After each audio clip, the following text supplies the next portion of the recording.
Hello students, welcome back to Sachin math classes. जो हमारा MSc का मैथमेटिक्स चल रहा है, integral equations and boundary value problems, उसके ऊपर आज हमारा लेक्चर नंबर 5 है। अभी तक मैं 4 लेक्चर करवा चुका हूं। सभी का लिंक नीचे डिस्क्रिप्शन में दिया हुआ है और बाकी एमएससी के और भी मैथ चाहिए ना आपको, सभी का लिंक नीचे डिस्क्रिप्शन में दिया हुआ है। आप एमएससी का कोई भी मैथ हमसे पढ़ सकते हैं मात्र RS 100 रुपीज़ में, विद वीडियो लेक्चर्स प्लस में नोट्स प्लस में प्रीवियस ईयर क्वेश्चन पेपर। ठीक है, ये सब आपको नीचे डिस्क्रिप्शन में मिल जाएगा। ठीक है, आज हम सीखेंगे, अभी तक मैंने 4 लेक्चर में आपको क्या क्या पढ़ाया, इंटीग्रल इक्वेशन क्या होती है, इसके टाइप क्या होते हैं, और उसके बाद हम कर रहे हैं फ्रीडलम इंटीग्रल इक्वेशंस के ऊपर क्वेश्चंस किए हमने, इसको कैसे सोल्व करते हैं वो सब किया। आज अभी कुछ 2 क्वेश्चंस हम आज के लेक्चर में लेंगे जो कि बहुत ही इंपॉर्टेंट है, आपके एग्जाम में आए हुए क्वेश्चंस हैं। सभी यूनिवर्सिटी में कॉमन क्वेश्चंस है जो आते हैं बार बार। ठीक है, उसी के ऊपर हम आज बात करेंगे। हमारा क्या है, सोल्व द इंटीग्रल इक्वेशंस। हमें इस इंटीग्रल इक्वेशन को सोल्व करना है जो कि हमें दी हुई है GS equal to FS plus lambda integration 0 से 2 pi sine S cos t GT dt। ठीक है, और हमें इसकी क्या बताना है, आइगन वैल्यू भी बतानी है। आइगन वैल्यू छोड़ दो अभी, आप पहले आप ओनली इसको सोल्व करना सीखो। आइगन वैल्यू अगला लेक्चर लेंगे तब सिखाएंगे हम आपको, या इसी में नेक्स्ट क्वेश्चन है उस पर सिखाऊंगा आपको। ठीक है, ये इसको इक्वेशन को सोल्व करना है बेटा। तो मैंने आपको 3 टाइप की इक्वेशन पढ़ाई थी। एक तो फ्रीडलम इक्वेशन इंटीग्रल इक्वेशन पढ़ाई थी, एक वोल्टेरा इंटीग्रल इक्वेशन पढ़ाई थी, और एक आपको मैंने सिंगुलर इंटीग्रल इक्वेशन पढ़ाई थी, और उसके बाद मैंने आपको लीनियर इंटीग्रल इक्वेशन, ये 3 टाइप मेन सिखाए थे आपको। ठीक है, तो फ्रीडलम में क्या था, जो लिमिट है A से B, अपर लिमिट है हमेशा क्या रहेगी, हमारी कांस्टेंट रहेगी, ये मैंने आपको पढ़ाया था। और जो वोल्टेरा थी, इसमें क्या पढ़ाया था कि जो अपर लिमिट है वो कुछ वेरिएबल आएगी, क्या है, x y z जो भी होगा वेरिएबल में। सिंगुलर में मैंने क्या पढ़ाया था, अपर या लोअर लिमिट या तो क्या होगी, दोनों इन्फिनिटी होगी, या फिर पढ़ाया था दोनों में से एक इन्फिनिटी होगी, या फिर मैंने पढ़ाया था इसकी जो कर्नल KST थी, अंदर की जो टर्म थी वो इन्फिनिटी आ जाए इस लिमिट के ऊपर। ये मैंने 3 चीजें सिंगुलर की कंडीशन बताई थी। और लीनियर के लिए क्या बताई थी, जो अंदर फंक्शंस रहता है, वेरिएबल्स रहता है हमारा, उसकी पावर क्या होनी चाहिए, 1। ये 4 इक्वेशन मैंने आपको पढ़ाई थी, जो कि ये जर्नल चलता जा रहा है, बार बार पढ़ाने की जरूरत नहीं है। नहीं सीखोगे तो आपको क्वेश्चन समझ में नहीं आएगा, वीडियो आप यहीं छोड़ सकते हो। ठीक है, तो इन्हीं इक्वेशंस के बेसिस पे ये हमारे क्वेश्चन है फ्रीडलम इंटीग्रल इक्वेशंस। ठीक है, इसी के ऊपर हम कंटिन्यू बात कर रहे हैं। तो हमारी इक्वेशन दी हुई है GS equal to FS plus lambda integration 0 से लेके 2 पाई। तो वेरिएबल लिमिट तो है नहीं, तो हमारा फ्रीडलम टाइप का क्वेश्चन बन गया ये। ठीक है, अंदर sign S cos t GT dt, तो ये हमारा ये हो गया। और जर्नल इक्वेशन क्या होती थी हमारी, GS इक्वल टू FS आपको पता है प्लस इंटीग्रेशन A से B KST GT dt। ठीक है, तो कंपेयर करें तो KST की वैल्यू क्या आ गई हमारी, S के साइन S cos t। ठीक है, अभी क्या है, इन क्वेश्चनों को हमें सोल्व करने से पहले एक चीज आपको याद रखनी है, बिल्कुल कॉमन है। जो ये वेरिएबल रहेंगे, इंटीग्रेशन जिसकी रेस्पेक्ट में दे रखा है, t की रेस्पेक्ट में, dt है ना, तो t की रेस्पेक्ट में करना है GT और cos t, जो ये दे रखा है, इनको हम क्या लेट कर लेंगे बेटा, C लेट कर लेंगे। C इंटीग्रेशन 0 से लेके 2 पाई cos t GT dt, इसको हम क्या कर लेंगे, C पुट कर लेंगे। तो इक्वेशन 1 लेट कर लिया इसको मैंने, इसमें इसको C पुट किया, तो इसकी जगह हम क्या कर देंगे, C कर लेंगे। क्या है, देखो C इंटीग्रेशन 0 से 2 पाई cos t GT dt को हमने C पुट कर लिया, तो यहाँ क्या बच गया, लैम्डा साइन S, और इन सभी की जगह क्या आ जाएगा, C। GS equal to FS plus lambda sine S C। ठीक है, इसको क्या आ गया, इक्वेशन नंबर 2 लेट कर लिया। ठीक है, अभी हम GT निकालते हैं, GT निकालना है, मतलब यहाँ पे क्या करें, इस S की जगह हम अगर क्या पुट कर दे, T पुट कर दे, इस S की जगह क्या कर दे, T पुट कर दे, तो यहाँ से हमारा क्या आ जाएगा, GT, G2 क्या आ जाएगा, FT plus lambda sine T C। ये हमारी GT की वैल्यू आ गई। ठीक है, हमें यहाँ से इस C की वैल्यू निकालनी है, हमारा मोटो है इसको सोल्व करके C की वैल्यू निकालना। तो इसके लिए हमारा cos t तो है, हमें GT नहीं पता क्या है, तो GT मैंने यहाँ से ये निकाल दिया, इस GT की वैल्यू यहाँ पुट कर दो, इस C में पुट कर दो। आगे यही किया है, ये GT निकाल लिया, हम जानते हैं C हमारा ये है, इस GT की वैल्यू यहाँ पे हमने पुट कर दी जो हमने निकाली है। ठीक है, इस GT की पुट करने पे ये आ गया हमारा C। अब इसको अलग अलग लिख दिया, 0 से 2 पाई cos t FT, एक तो ये हो गया, दूसरा क्या हो गया, cos t sin t lambda C, ये हमारा दूसरा हो गया। अब इस इंटीग्रेशन को सोल्व करने का बेसिक तरीका, cos t FT dt, ये तो एज इट इज रखो, इसको सोल्व कर लो। इसको सोल्व कैसे करेंगे, 2 से मल्टीप्लाई 2 से डिवाइड, देखो अगले वाले को सेम रखो क्योंकि इसमें FT आ गया, FT हमें पता नहीं है अभी। इस पट इसको कर सकते हैं, लैम्डा सी तो कांस्टेंट है, बाहर आ गया, लिमिट क्या है 0 से 2 पाई। इसको अगर मैं 2 से मल्टीप्लाई कर दूं, 2 से डिवाइड कर दूं यहाँ पे, तो हमारा क्या बन जाएगा, sin 2t का फॉर्मूला बन रहा है 2 sin t cos t। एक 2 बाहर ले लिया, नीचे वाला 2 था वो बाहर ले लिया, और ऊपर वाले से हमारा sin 2t का फॉर्मूला बन गया। तो यहाँ क्या आ गया sin 2t, अगले वाली टर्म एज इट इज चल रही है हमारी। sin 2t का इंटीग्रेशन क्या होता है माइनस cos 2t, और 2t का क्या हो जाएगा डिवाइड में 2t। अब लिमिट क्या है 0 से 2 पाई, अगले वाली टर्म सेम चल रही है, यहाँ पे हमने सेम लिख दिया। अभी हमने लिमिट पुट कर दिया, क्या ये माइनस साइन हमने बाहर ले लिया और हमने ये लिमिट पुट कर दिया।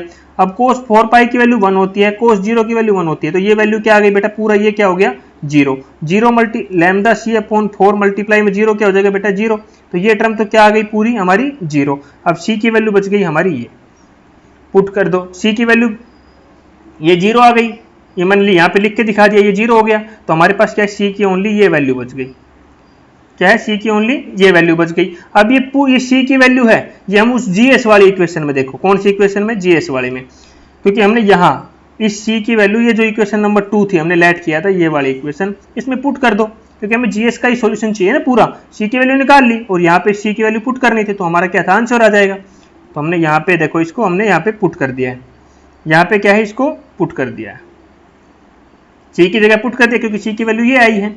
अब देखो भाई, जब भी हमारा यहाँ पे हो गया आंसर, बट यहाँ पे आंसर कैसे हुआ मैं वो समझाना चाहूंगा आपको। अभी हमारा हम इसको कैसे लिख सकते हैं, इसको हम कैसे लिख सकते हैं, also return as lambda sine S अंदर लेके गया cos t F T D T. भाई जो एफ टी के साथ जो हमारे वेरिएबल्स हैं उसको हम क्या बोलते हैं, रिजोल्वेंट कर्नल। क्या बोलते हैं, रिजोल्वेंट कर्नल।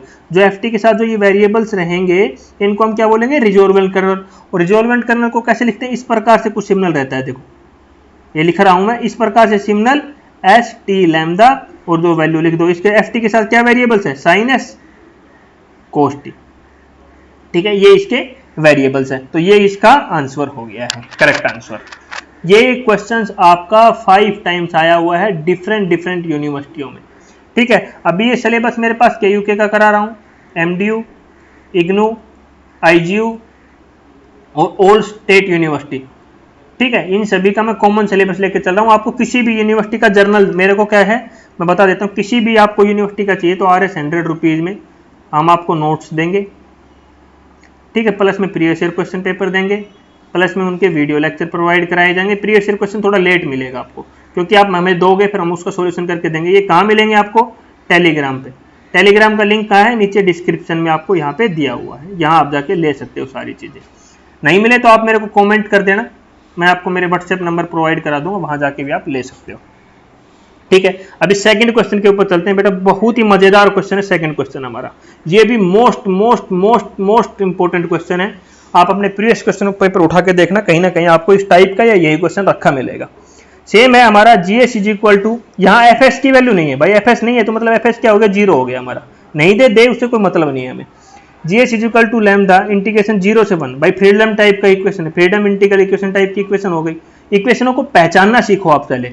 लैम्डा इंटीग्रेशन 0 से 1, जब आप अभी जब 90% सिलेबस पूरा होगा ना तो आप डाउट पैदा होगा आपको कि यार ये इंटीग्रल इक्वेशन 3 टाइप की पढ़ाई, ये क्वेश्चन किसका है कुछ का। जब डाउट, जब आप लेक्चर नंबर 1 पे भागोगे दोबारा से और जब रिवीजन करने बैठोगे ना तो आपको सब समझ में आ जाएगा, ठीक है। तो e की पावर s, e की पावर t, gt, dt। अभी जो ये कर्नल है ये आपको देख रहा है e की पावर s और t में है, gt, dt। जब ये क्या है, you are know kernel is kernel of this equation. अब कंपेयर करोगे तो हमारी क्या है, GS is equal to FS plus integration a से b KST GT dt। तो आपको पता है KST की वैल्यू क्या है, e की पावर s, e की पावर t, हमारा क्या हो गया, कर्नल्स हो गया। हमें पता है ये कर्नल किस प्रकार की है, सेपरेबल कर्नल। सेपरेबल कर्नल क्या होता है यार, मैं आपको कंटिन्यूस पढ़ाता जा रहा हूं, जिसमें हमारा किस प्रकार से आ जाए, S और T की टर्म में आ जाए, S और T की टर्म में आ जाए। तो S और T की टर्म में हमारा ये आ रहा है, इसलिए इसको हम क्या बोलते हैं, सेपरेबल कर्नल। और सेपरेबल कर्नल आपको पूरा डिटेल में पढ़ना है तो लेक्चर नंबर 2 में पढ़ाया हुआ मैंने, जाके देख सकते हो, सब लेक्चर वाइज नीचे डिस्क्रिप्शन में लिंक है, ठीक है। यहाँ इसका ज़्यादा कुछ यूज भी नहीं है, बट सेपरेबल कर्नल है, ये मेरा कम बताना था, मैं आपको यहाँ बता दिया है। अभी सेम जो इसके बचा हुआ है, अभी हमारा जो मैंने बताया था इंटीग्रेशन पार्ट है, क्या है, इंटीग्रेशन 0 से 1, सेम टॉपिक करेंगे हमारा।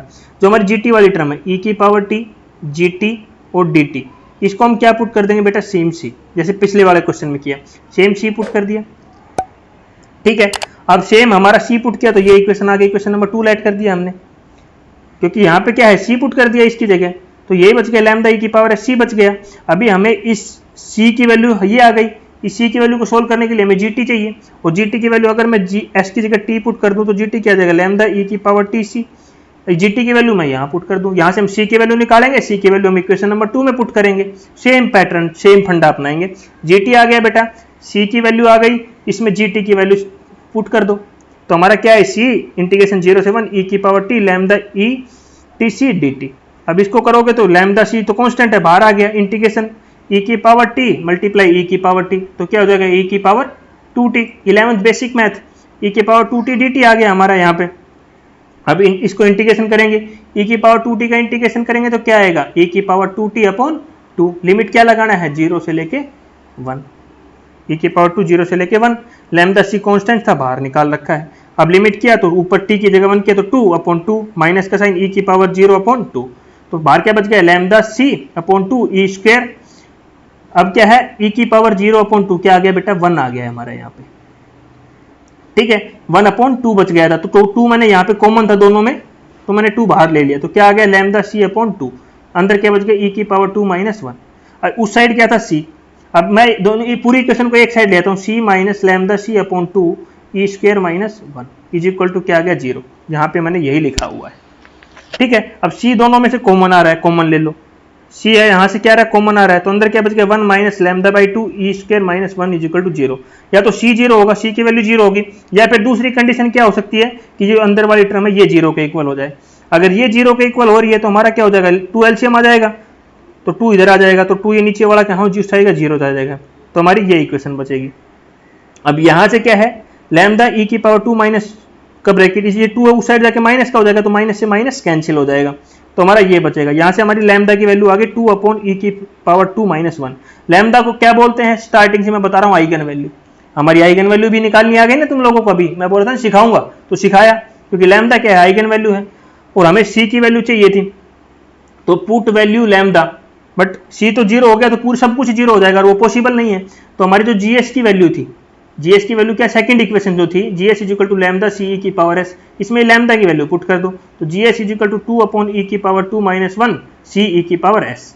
हमें सी तो हटाना है किसी भी हाल में, तो इसको हटाना है, तो इसको पूरे को क्या मान दिया हमने C1 लेट कर दिया, 2 ई की पावर 2 माइनस 1 सी को क्या कर दिया C1 लेट कर दिया, तो GS is equal to C1 e की पावर जीएस। इसको हम क्या बोलते हैं जीएस के टर्म में आ गए तो इसको क्या बोलते हैं बेटा हम आइगन फंक्शन, और यही हमारा जीएस की टर्म में हमारा इसका हमें सोल्व करके आंसर निकालना था और वही हमने यहाँ पे निकाल दिया है। तो इसी को क्वेश्चन मोस्ट 2 क्वेश्चन थे हमारे ये।